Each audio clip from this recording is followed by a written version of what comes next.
মা, তুমি রান্না বান্না নাওয়া খাওয়া সব ছেড়ে এরকম করে বসে আছো কেন?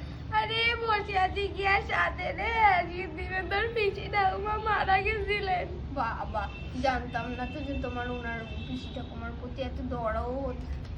আরে তোর পিসি ঠাকুমার প্রতি ভালোবাসা না, ওনার গয়নার প্রতি ভালোবাসা ছিল। তা উনি মরেছেন, উনি কি ওনার গয়না নিয়ে মরেছেন? আরে তাহলে তোকে বলি, প্রথম দিয়ে শোন।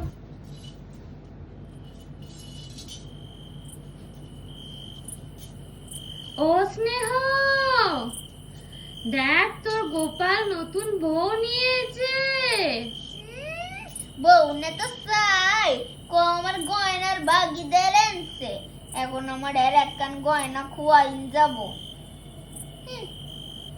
কি রে স্নেহ, কখন ধরে ধরে ডাকতেছি, নতুন বউয়ের মুখ দেখবি না?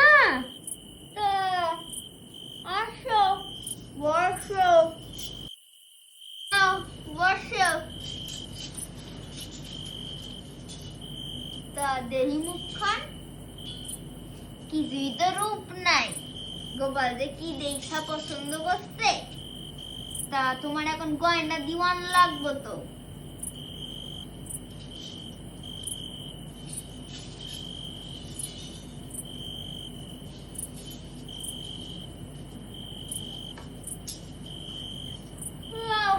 এত বড় বাড়ি, এত গয়না, আমার এখন পিনপিনা সেন দিল। সবের দিকে নজর দিবা না।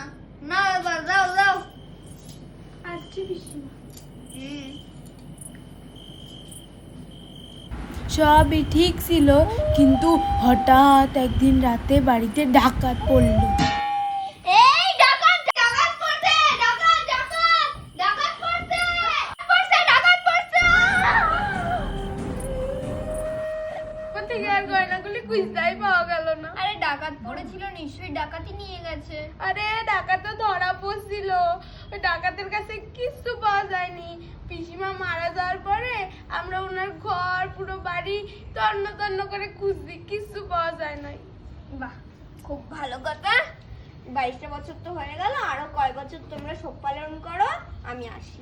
কোথায় মায়ের সাথে একটু সহানুভূতি দেখাবে, তার ভালোই নাই সেটা গেল।